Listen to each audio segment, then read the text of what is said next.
এই দোয়া যদি কেউ পড়ে তো আল্লাহ রাব্বুল আলামিন তার ওই বিপদে যা ক্ষতি হবে তার থেকে বেশি দিয়ে তাকে অবশ্যই পুষিয়ে দিবেন। উম্মে সালামা রাদিয়াল্লাহু তাআলা আনহা, নবী করিম সাল্লাল্লাহু আলাইহি ওয়াসাল্লামের স্ত্রী, তিনি বলেন যে আমি নবী করিম সাল্লাল্লাহু আলাইহি ওয়াসাল্লামকে কিভাবে পেয়েছি তোমরা জানো? অদ্ভুত ঘটনা, শিক্ষা নেওয়ার মতো একটা ঘটনা। তিনি বলেছেন যে আমার স্বামী আবু সালামা যখন মারা গেলেন আমি খুব বেশি ব্যথিত হলাম, মর্মাহত হলাম যে একজন ভালো সঙ্গী হারালাম, স্বামীকে হারালাম। তো আল্লাহর কাছে আমি কেঁদে কেটে নবী সাল্লাল্লাহু আলাইহি ওয়াসাল্লামের সেখানে এই দোয়াটা পড়েছি। মোহতারাম হাজরিন, নবী করিম সাল্লাল্লাহু আলাইহি সাল্লাম বুখারী বর্ণনায় বলেছেন, লান ইউতা আতাউন খায়রান ওয়া আওসা মিনাস সবর। সবরের চাইতে, ধৈর্যের চাইতে সবচেয়ে বড় সম্পদ এবং সবচেয়ে বড় দান আল্লাহ তাআলার তরফ থেকে অধিক কল্যাণ আর কোনো কিছু দেওয়া হয় নাই। যাকে এটা দেওয়া হয়েছে সে সবচেয়ে বেশি কল্যাণ অধিকারী হয়েছে, সে সবচেয়ে বেশি আল্লাহ রাব্বুল আলামিনের কাছ থেকে মঙ্গলের অধিকারী হয়েছে, সে সবচেয়ে বড় দামি সম্পদ পেয়েছে যে তাকে আল্লাহ তাআলা সবর এবং ধৈর্য দিয়েছে।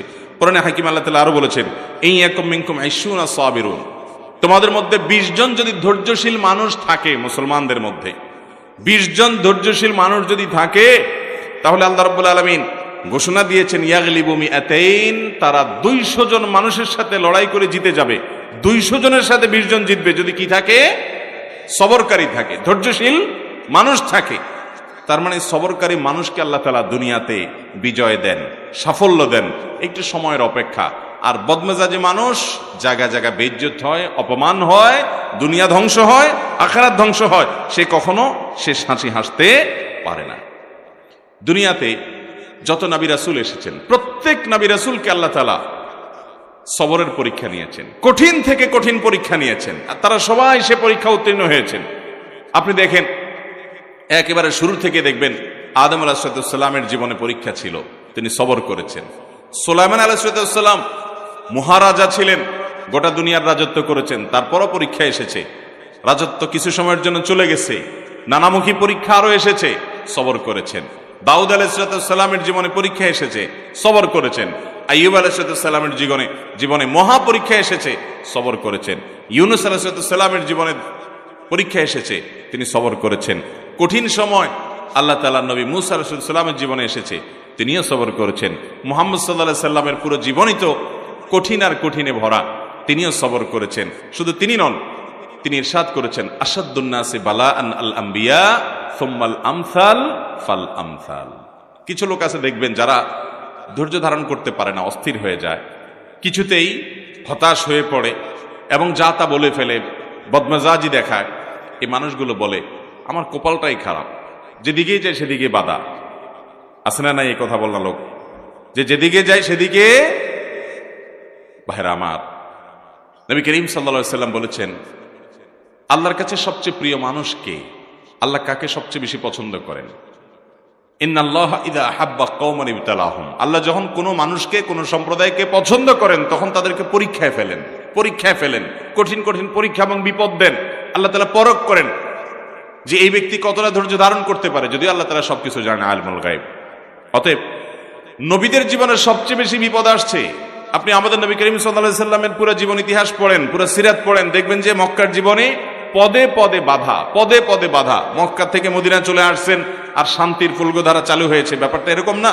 বরং সেখানেও দেখা গেছে সেখানকার ইহুদিরা ডিস্টার্ব করেছে, মক্কার মুশরিকরা ডিস্টার্ব করেছে, আশপাশে বেদুইনরা ডিস্টার্ব করেছে, নানামুখী বাধা, মুনাফিকদের ডিস্টার্ব, একের পর এক শুধুমাত্র ডিস্টার্ব, বিপদই বিপদ। এই সকল বিপদ সারা জীবন মোকাবেলা করে এই সকল বিপদ থেকে উত্তরণের পথ তিনি খুঁজে বের করেছেন খুব ঠান্ডা মাথায়, বুদ্ধিমত্তার সাথে, সবরের সাথে, ধৈর্যের সাথে। আল্লাহ তাআলা আমাদের সবাইকে সেরকম ধৈর্যশীল মানুষদের কাতারে শামিল হওয়ার তৌফিক দান করুন। ভাইরা আমার, সাহাবীদের ভিতরে দেখবেন সেই সকল মানুষগুলো আল্লাহ তাআলার প্রিয় পাত্র হয়েছেন যারা সবর করেছেন। বেলাল রাদিয়াল্লাহু তাআলা আনহু, সুহাইব রাদিয়াল্লাহু তাআলা আনহু এবং আরো অনেক সাহাবা একরাম এবং আইম্মে মুজতাহিদিনদের মধ্যে দেখবেন ইমাম আযম আবু হানিফা রাহিমাহুল্লাহ, ইমাম শাফি রাহিমাহুল্লাহ, ইমাম আহমদ ইবনে হাম্বল রাহিমাহুমুল্লাহ, আরো বড় বড় ইমামদেরকে দেখবেন তাদের জীবনে শুধু পরীক্ষা, টর্চার, বিপদ, জুলুম এগুলা সহ্য করে তারা আল্লাহ তাআলার প্রিয় পাত্র হয়েছেন। আমরা চাই যে না, সব কিছু আমার বেটে বলে হয়ে যাবে। যার ভিতরে তাওহীদ যত মজবুত থাকে, আল্লাহর প্রতি ঈমান যত স্ট্রং থাকে সে তত সবরকারী হয়, তত ধৈর্যশীল হয়। যার ভিতরে তাওহীদ যত দুর্বল থাকে সে তত বেসবর হয়। কারণ আল্লাহ তাআলার জাতের প্রতি যদি ঈমান থাকে, সে বিশ্বাস করে যে আল্লাহ তাআলা আমার কল্যাণ আমার চাইতে ভালো বুঝেন, অতএব আমি যা চাইছি তা হয় নাই, ওকে তাহলে আল্লাহর উপর আমি ছেড়ে দিলাম, আমি খুশি আল্লাহর ফয়সালায়। আল্লাহর প্রতি ঈমানের দুর্বলতার অনেক প্রমাণের ভিতরে একটা বড় প্রমাণ হলো বেসবরি এবং ধৈর্যহীনতা। অতএব ধৈর্য ধরার চেষ্টা করবো তো ইনশাআল্লাহ। আল্লাহ তাআলা আমাদের সবাইকে তৌফিক দান করুন। নবী করিম সাল্লাল্লাহু আলাইহি সাল্লাম বলেছেন, কোন মুসলমানের জীবনে যদি কোনো মুসিবত আসে, কোনো বিপদ আসে, কোনো সমস্যা আসে, সঙ্গে সঙ্গে সে যদি ইন্না লিল্লাহি ওয়া ইন্না ইলাইহি রাজিউন পড়ে এবং আরেকটা দোয়া পড়ে, আল্লাহুম্মা জুরনি ফি মুসিবাতি ওয়াখলুফ লি খায়রাম মিনহা, আল্লাহ আমার যে বিপদ হয়েছে এই বিপদের বিপরীতে এর বিনিময়ে আপনি আমাকে সওয়াব দিয়েন, বিনিময় দিয়েন, এবং বিপদে আমার যে ক্ষতি হলো আপনি এর চাইতে ভালো কিছু দিয়ে আমাকে পোষায় দিয়েন। এই দোয়া যদি কেউ পড়ে তো আল্লাহ রাব্বুল আলামিন তার ওই বিপদে যা ক্ষতি হবে তার থেকে বেশি দিয়ে তাকে অবশ্যই পুষিয়ে দিবেন। উম্মে সালামা রাদিয়াল্লাহু তাআলা আনহা, নবী করিম সাল্লাল্লাহু আলাইহি ওয়াসাল্লামের স্ত্রী, তিনি বলেন যে আমি নবী করিম সাল্লাল্লাহু আলাইহি ওয়াসাল্লামকে কিভাবে পেয়েছি তোমরা জানো?